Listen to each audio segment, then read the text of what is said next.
kulanti wacan wanaagsan daawadayaal kusoo dhawaada wararka ugu waaweyn ee Soomaaliya caalamka qodobadan ku keenan waxaa kamid noqon doona weerar qaraxyo ku bilowday oo maanta lagu qaaday magaalada Kismaayo hotel ku yaala qasaare culus ayaa ka dhashay gudaha iyo galan dable hubeysan oo ka tirsan ururka Al-Shabaab wararka ugu dambeeyay qasaaraha dhimashada dhaawac ka dhashay Al-Shabaab war la yaab leh ka soo saareen ayaa daawo doontaan qodobada kale waxaa qayb ka noqon doona diyaaradaha Mareykanka ayaa ku biiray dagaalka ka socda deegaanka masaajid Al-Guud gobolka Shabeellaha Dhexe Al-Shabaab kii gudadka ka qotay qayb ka mid ah gobolkaasina gaar deegaanka masaajid Al-Guudna waxaa la sheegay in duqeynta meesheeda ay ugu tagayso halkaasina ay ku duqeynayaan dhaawacyada Al-Shabaab soo gaaray iyo duqeynta oo la socota iyana idin soo gudbina xaalka deegaanka Al-Guud waa sidee qodobada kale waxaa qayb ka noqon doona laamaha ammaanka ayaa fashiliyay gaari dameer lagu soo xiray walxaa qarxa oo la doonayay in gudaha loo geliyo magaalada Beledweynaha xarunta gobolka Hiiraan laguna weeraro xarumaha dawladda ay ku sugeen mas'uuliyiinta maamulkaasi waa soo gudbina qodobada ku faahfaahin doona saaxiibayaal iyo wararka caalamka diblomaasiyadda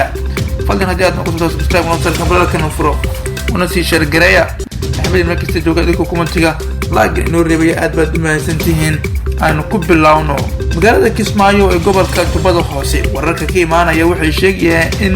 weerar aad u culus oo ku bilowday qaraxyo lagu weeraray mid ka mid ah hoteelada ku yaala magaaladaas waxaa lagu magacaabay hotelka Tobakal waxaa weli ka socda magaalada Kismaayo weerar toos ah oo xubno ka tirsan ururka Al-Shabaab ay ku qaadeen dhismaha hotelka Tobakal oo ku yaala wadada aadda dhanka dekedda magaalada Kismaayo ee gobolka Jubbada Hoose weerarka ayaa ku bilowday gaari qaraxside oo lagu dhuftay albaabka hore ee hotelka la weeraray kaas oo inta badan ay fariistaan siyaasiyiinta madaxda maamulka Jubbaland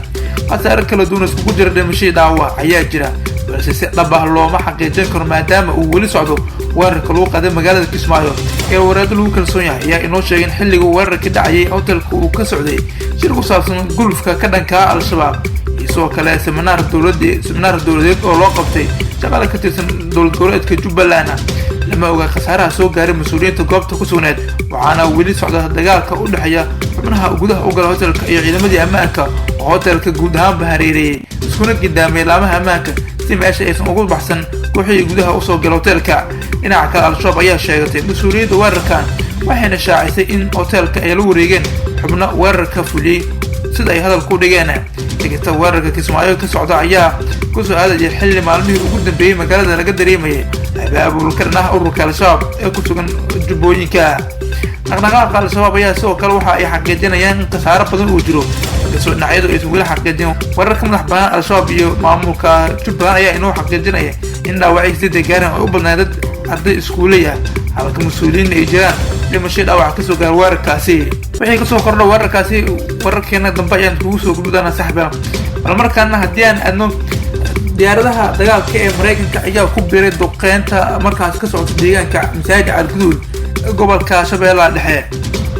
masaajidka Al-Guud deegaankaas oo mid istiraatiiji ah oo labada dhinacba ciidamada dawladda iyo dadka deegaanka oo iskaashanaya ee ururka Al-Shabaab dagaalo culus shalay ku dhaxmaray kaas oo sababay qasaare aad u badan isku jira dhimasho dhaawac imarkaas waxaa la soo warinayaa in Al-Shabaab gudadkii ka qoteen deegaankaasina lagu duqeynayo wararkii ugu dambeeyay ee laga helayo gobolka Shabeellaha Dhexe ayaa sheegay in deegaanka masaajid Al-Guud xaaladdu ay tahay mid aad u kacsan maalintii labaad lagana cabsi qabo inuu dagaal ka qarxo ayaa duqeyn lagu qaaday fariismaha Al-Shabaabka ee gudaha deegaanka ay ku leeyihiin kadib markii diyaaradaha daroonka ee ciidamada Mareykanka ee beegsadeen guri ku yaala deegaanka masaajid Al-Guud kaasoo warar kala duwan ka soo baxaya afeen u hadlay madaxtooyada Hirshabeelle ayaa sheegay in Al-Shabaab ay gudad waaweyn ka qoteen gudaha qaybo ka mid ah deegaanka masaajid Al-Guud isagoo qiray in Al-Shabaab weli ay ku sugeen qaybo badan oo markaas deegaankaas ka mid ah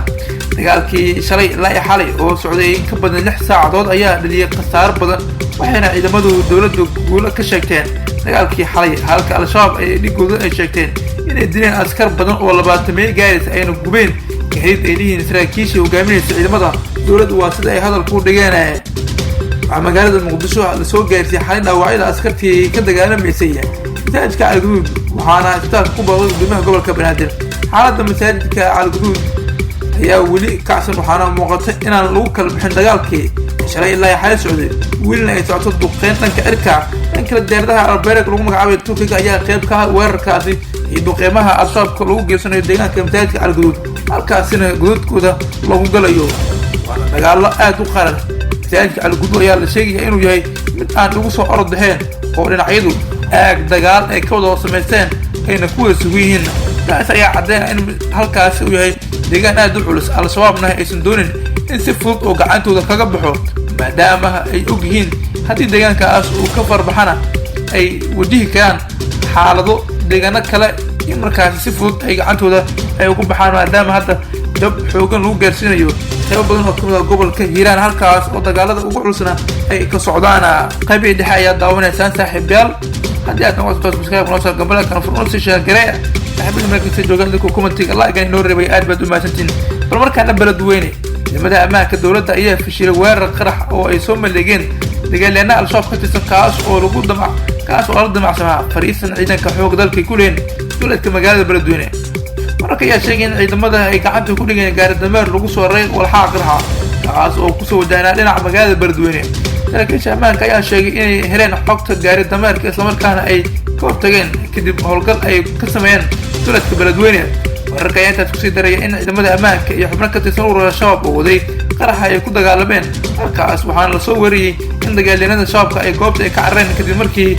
la fashilay weerarkooda oo ah in ay gaari dameer ay kusoo xireen. waxaa quus ayay leeyihiin dadka falanqeeya arrimaha amniga in al-shabaab ay adeegsadaan gaari dameerka iyo xayawaanka oo ay u soo isticmaalaan weerarada ay ka geysanayaan gudaha magaalada beledweyne oo ay kusoo xiraan walxaha qaraxa si markaas dadka ugu laayaan. hase yeeshee way awood wayn ay ku dhicwaayeen markaas ay shakhsiyaadkii qaraxyada isku soo xiri jiray inay gudaha usoo galaan hotelka iyo baabuurtii ayaa feejigaan dheeriya siisay ciidamada ammaanka oo ay si weyn ugu feejigayn dhagarta weerarkaas al-shabaab kaga imaan lahaa. ciidamada ammaanka ayaa haatan wada baaritaano dheeraada waxaana sidoo kale ay ku horan yihiin kala furfurista qaraxyada lagu soo raray gaariga dameerka beledweyne oo markaas xuduun ah howlgallada ka socda gobolka hiiraan ayaa waxaa maalmihii lasoo dhaafay ka dhacayay weerar qaraxyo ah, waxaana ugu dambeeyey 3 qarax ee dhowaan lagu weeraray xarunta lamagala oo ku taala madaxtooyada hirshabeelle. xaaladda gobolka ayaa haatan ah mid aad u kacsan, waxaana deegaanada qaar sidoo kale howlgallo halka meelaha qaarna laga dareemayo abaabulka dhinaca ururka al-shabaab. guud ahaan waddanka waxaa ka socda abaabulka dagaalka ka dhanka al-shabaab oo si weyn dadka Soomaaliyeedna ay ugu soo horjeedaan in ay markaas dhibaato kale u geystaan. wararka gobolkan waxaa ugu waaweyn weli madaxweynaha Soomaaliya Xasan Sheekh Maxamuud waxa uu ku sugan yahay dalka Jabuuti halkaas oo kulamo kala duwan uu la qaadanayo dhigiisa waddankaasi Ismaaciil Cumar Geelle. waxyaabaha ugu muhiimsan ee ka hadlayaan ka mid ah iskaashiga labada waddan iyo sidii dadka iskaga kaashan lahayn la dagaalanka argagixisada iyo sidii markaas kor loogu qaadi lahaa sidii horumar dhinacyadu ay u sameyn lahaayeen. waxaa markaasi xogaha ku saabsan kulanka yihiin qaarkood kuwa qarsooda oo warbaahinta inta badan aysan kasii warqabin. wararka weyn ee Soomaaliya caalamka kala soo tan channelkeena dawada waana inta